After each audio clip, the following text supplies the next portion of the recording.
Hello, chess lovers from around the world. Welcome back to another round of attacking chess. We're still in the 19th century, to be more precise, in 1858, in Paris this time. I'm going to present to you one of the greatest games, if not the greatest game, of the American genius Paul Morphy. So this is arguably his best game of chess. He played it in an opera house in Paris, and he faced two noblemen. They were a certain Duke Karl, German, and a French aristocrat, Count Isouard. So they challenged him, he accepted, and during the opera, instead of listening probably superb Baroque music, so probably he wanted to listen to the music, but those two noblemen engaged him and challenged him, and he accepted and he won, delivering a perfect game of attacking chess. So those of us that are beginners will be learning a great deal from today's game, and those of us that have seen the game already in the past, you will be probably, guys, reigniting your passion for playing aggressive attacking chess. So Paul Morphy with white versus Karl and Isouard. So let's proceed with our game, guys. Okay, so he played e4, Paul Morphy here, the American chess genius. e5, knight f3, of course, and d6. Okay, d6, not my favorite take for black. Doesn't mean now black's gonna lose or something instantly, but the major flaw, I would say, about the Philidor defense, that's how it's called, this structure, is that the bishop on f8 is not particularly a happy bishop now, because it can't move out, has just been blocked by the d6 pawn. So that's one major thing. I don't really recommend this opening to my friends and students, but hey, it is playable. So d4, of course, challenging, attacking in the center. Bishop to g4, which looks like a nice move. It pins the knight, right? It can't move the knight, but it's considered a weak move because of the d4 taking on e5. And now, if you think about taking with the pawn, that's really not advisable because the white queen takes on d8, forces the black king to move from its original square, therefore no more castling, and then following knight e5, threatening bishop and threatening f7. So just for these ideas, bishop g4 is not considered the strongest. So Paul Morphy took on e5. Now the bishop takes immediately, exactly to avoiding the variation that we discussed. Queen takes on f3, and obviously black recovers with d6 takes e5. Now there is a move that you can play, and that means you will be attacking straight away. So now, guys, you will be witnessing a move after another of attacking and attacking until Morphy checkmates his opponent's king. Bishop c4, probably you were thinking about this one. Developing with tempo, so to speak. Play the bishop on the most active square, aiming at the square of doom, f7, double attack. Black need to respond immediately. So they need to play something right now. It's a forcing move. It poses a threat, an immediate threat. So they played the natural move, knight to f6. Now, probably most of us will be considering now playing either bishop to g5, or perhaps castle on the king side, or just, keep developing the pieces. They're not necessarily bad moves, but Paul Morphy actually was that kind of a chess player that he was completely poised on delivering attack after attack. Now, not a reckless attack, but a well-calculated way of attacking. So he plays now queen to b3, and you could already, guys, see there are two weaknesses here. The f7, again, now there is a battery here. Queen b3, bishop c4, hit the f7, which is currently defended only by the king. And the second weakness, b7. So he simply slided over the queen from f3 to b3, aiming at two of black's weaknesses, f7 and b7.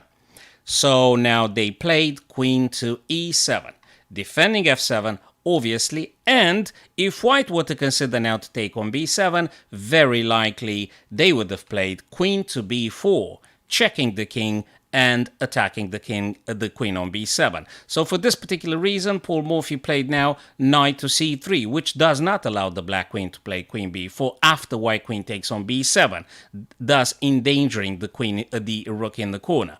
So that's the reason for which Paul Morphy played knight c3.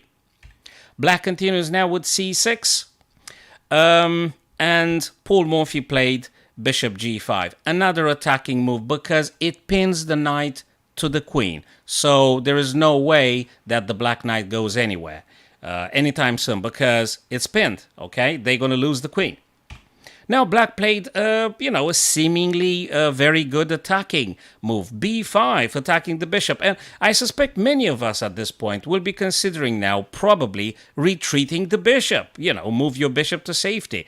d3, e2, this kind of moves, but not Paul Morphy. So that's the difference between a super attacking player and someone more positional. Right, so now he fought well, he calculated, and he went for knight takes b5, giving a knight for 2 pawns. And now bishop takes on b5, attacking the black king, checking them. So, guys, the white pieces are so activated, are absolutely so activated. And, the black king can't even afford to move over to the d file because of the rook that might be playing on d1, attacking the king. So this is already a bad position for black. The queen is not on a happy square because the queen now blocks the bishop to move out. So really not a situation very good for black here. It's actually quite very bad. Knight b8 to d7, of course, what else? And long castling. Castle on the queen side. King is safe. Rooks are connected, and the rook on d1 actually adds more attacking power on the d7 pinned black knight. Just doesn't look very good. And the brilliancy is yet to come. Rook, right, naturally. Rook a8 to d8, behind the knight. What else could they have possibly played? And now, guys, it's time for Paul Morphy to display his incredibly creative, imaginative chess power. Boom, rook takes on d7, attacking the queen, threatening a discovered check. It's a move that forces black to recapture immediately. The black king can't move, obviously. The queen can't take because practically is done.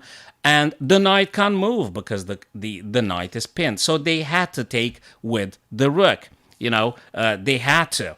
And now Paul Morphy continues bringing all of its pieces into attacking position. Rook h to d1.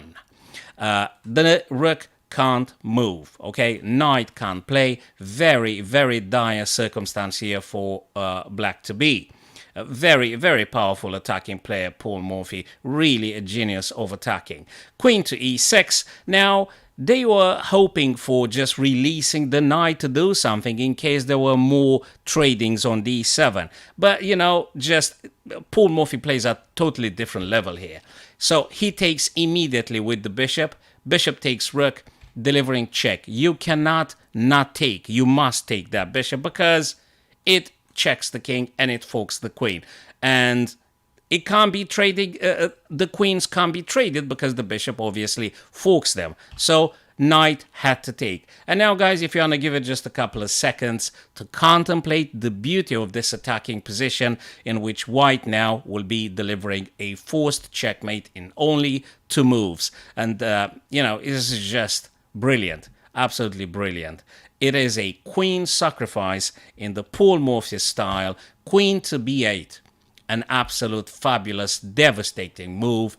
The black king cannot move. A knight had to accept the queen, the poison queen, and now the bishop together with the rook, they team up and rook attacking the black king. No way of escaping this deadly checkmate. So that was Paul Morphy, the American chess genius in 1858, playing 2 strong amateurs at that time, Duke Carl and Count Isouard. So guys, that was another jewel of the past. following last week Adolf Anderson versus Jean Dufresne. So just wanted to show you another historical, arguably the best attacking game of Paul Morphy's career. Right, so guys, I hope you enjoyed it. I'm going to put in the comments the PGN for this game if you want to revisit and play it yourselves. And I hope, guys, I'm going to see you again next time with another brilliant game or another opening. All right. Also, you can, leave me a couple of comments and tell me what other game you would like to analyze together. So, thanks very much, guys. I'll see you very, very soon.